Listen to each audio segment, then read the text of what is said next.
We are going to look into terminologies in organic chemistry, and we are going to look into homologous series, formulae. This formula has to do with general formula, empirical formula, molecular formula. I'm going to look into functional groups and isomerism. And in the isomerism, we are going to look into structural isomerism, where we're going to discuss chain, position, functional, and metamerism. And stereo isomerism, we are going to look into only geometric. And let's start work with homologous series. Homologous series are a group of families of organic compounds with regular structural pattern, having the same number of functional group, bond type with similar chemical properties, with general chemical formulae, and probably can be prepared by similar method. And each of their successive members differs by CH2 or 14 gram by mass per molecule. Okay, this is what we mean by homologous series, and we have so many homologous series. We have something like alkane, and if for instance we make N to be 2 in all of these, we can have something that look like this, which will give us where this is single bond, double bond, triple bond, and this is single bond, although because of the A here, the A means single bond, the EN represents double bond, where the YN represents triple bond. And if you can recall in the video, the previous video, the single bond is gotten from sp3, double bond is gotten from sp2, and triple bond is gotten from sp hybrid. I hope you get that. So this is just the simple sample of the homologous series. Now let's look at formulae.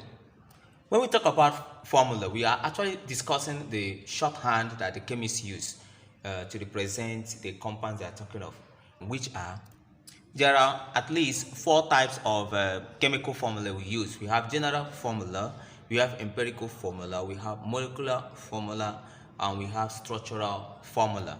And we are going to treat them one after the other for easy comprehension. Let's start with the word general formula.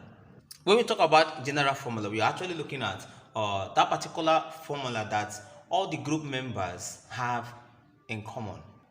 When we talk about general formula, we are looking at that particular formula that is being used to derive the other members. That means that all the members of the same homologous series can actually get their molecular formula if we are looking at that formula. For instance, if we check this alkane, if N is 1, we are going to have CH4, which is methane. But since we are having 2, we are having C2H6, which is ethane.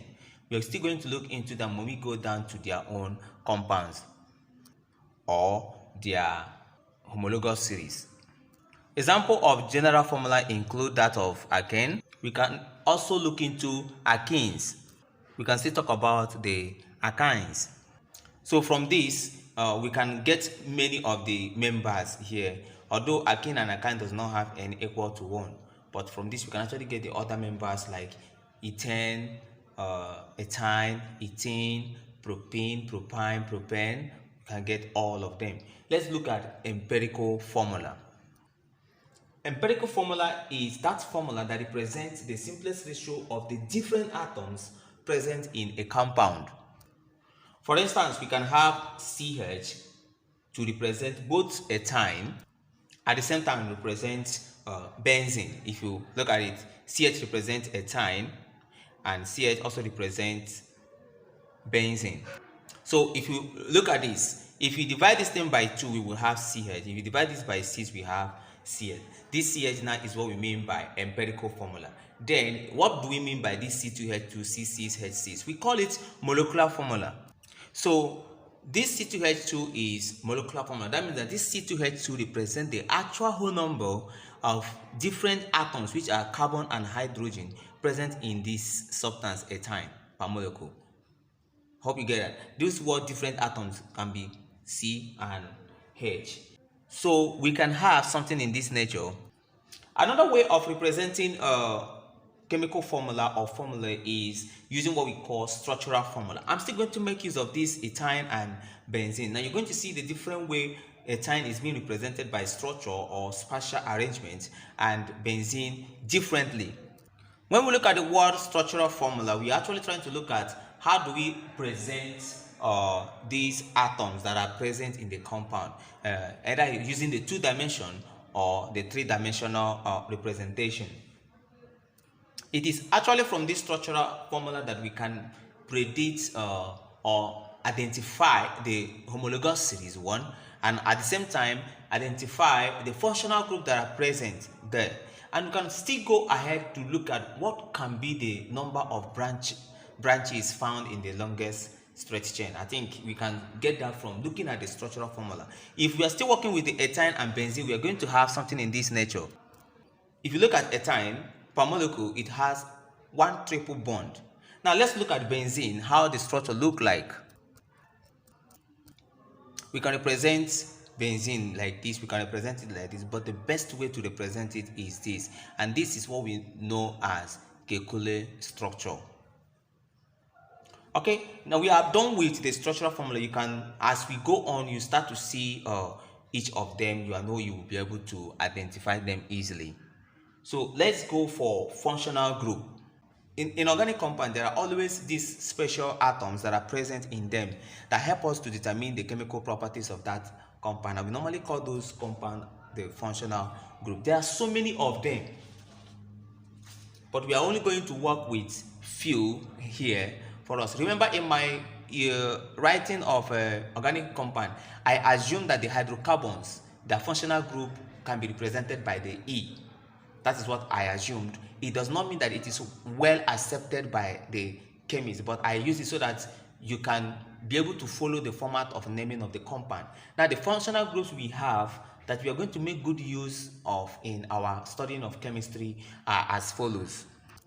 This is the ending of the functional group. That if you have something like alkane, if you put this, it becomes alkanoic acid. And if you want to represent it, it is, that's the sign you will use to get it. Okay, let's go for isomerism. Let's look at isomerism work, and we can summarize for this video. It is highly possible for us to have some compounds having the same molecular formula but different structural formula. That means that they are different compounds, yet they have the same molecular formula. Yes, it is possible, and the study of this, or this observation, that or the phenomenon, is what we know as isomerism. And we have types of isomerism majorly grouped into two: structural isomerism, which include chain isomerism, position isomerism. We have functional group isomerism. The other one is metamerism, and we still have number two to be stereoisomerism. The stereoisomerisms are actually grouped into three, but I am only going to look into one, the geometric isomerism. Okay, let's go one after the other. Let's start with the structural isomerism. What do we mean by structural isomerism? Structural isomerism is a simple isomerism that is found when two or more organic compounds having the same molecular formula, but in the arrangement they differ. This can give rise to what we call a different compound, where this different compound might not even have the same physical property. They might not even have a similar chemical property. And when such happen, that will give rise to what we call chain isomerism, position isomerism, functional group isomerism, and metamerism. As we go on with the structural isomerism, that is treating them chain isomerism, position isomerism, functional group isomerism, metamerism, we are going to discover each of them and understand how they are. Let's look at chain isomerism. This is a type of isomerism which is observed when two or more compounds which have similar molecular formula but have different arrangement of carbon atom. This carbon atom, what we mean there is a carbon atom skeleton in straight or branch chains. Okay, you're going to understand this. Let's take an instance from C5H12. Let's look at it. This is the condensed format of it. Let me expand it. Okay, we call this pentane. Expanded form of it will look like this.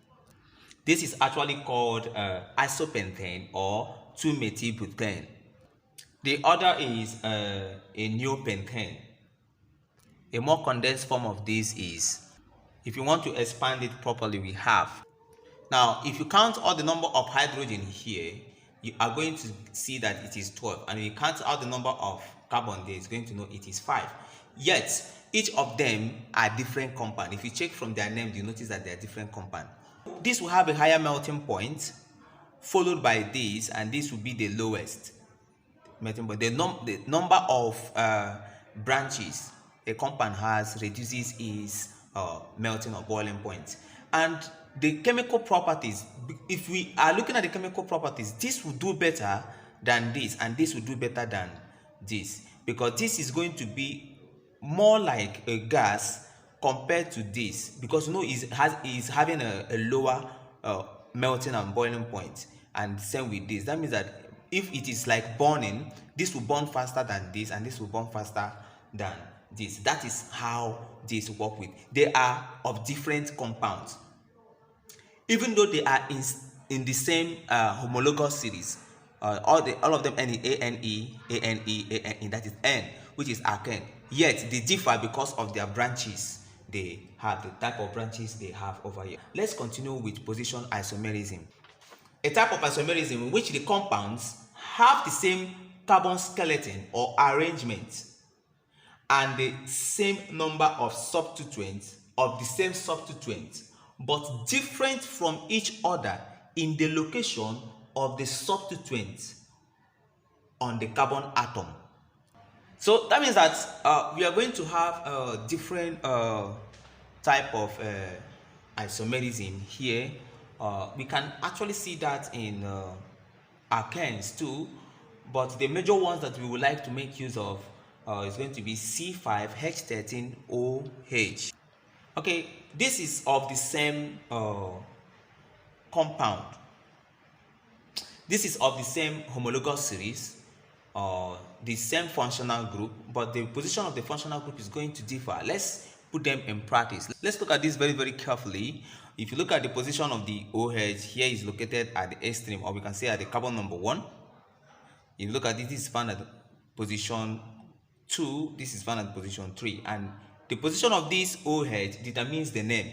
For instance, from this, we are going to name it pentane 1-ol, and this, because the position here is 2, we are going to name it pentane 2-ol. Because this is found at position 3, we are going to call this pentane 3-ol. These compounds are from the same homologous series, having the same functional group, having the same number of functional group, having the same everything. But the only difference here is that there is a difference of the position of this functional group. Now, this functional group being here, make this one to be called a primary alkanol, whereas these two are secondary alkanols. That means that by chemical property, this will behave partially different from this. Do you get that? That means that in position isomerism can actually affect even the physical and the chemical properties. Just for this, a little explanation, because I told you earlier that the chain isomerism, position isomerism, functional group isomerism, metamerism that comes from structural isomerism is an observation seen when two or more organic compounds have the same molecular formula, but they differ in arrangement of the atom that forms the compound, that can even lead to a change in their physical property or their chemical property. That is why I'm bringing up this. This is a secondary alkanol, and it's going to behave differently from this. How will I know the secondary alkanol? Although I'm still going to treat that in future, but let me just tell you how to know a secondary alkanol. A secondary alkanol must have the C that is attached to the OH or the hydroxyl being bonded by two other carbon. But if you look at this, it's only bonding with only one carbon, but this place is bonding 2 carbon, this is bonding 2 carbon. I hope you get that. That is a secondary alkanol that is going to behave differently by chemical properties. That is what I mean here. Let's look at functional group isomerism. Don't get it confused, because I said that there's a functional group here, Remember, I use substituent or functional group here. Don't get confused when I bring in this functional group isomerism. Although by definition, you're going to understand what I mean by that. When we look at the functional group isomerism, it is observed when two or more compounds have the same molecular formula but have different functional group. I'm going to demonstrate this for you to understand this. We can make use of C2H6O. This particular molecular formula can fall for ethanol at the same time methane.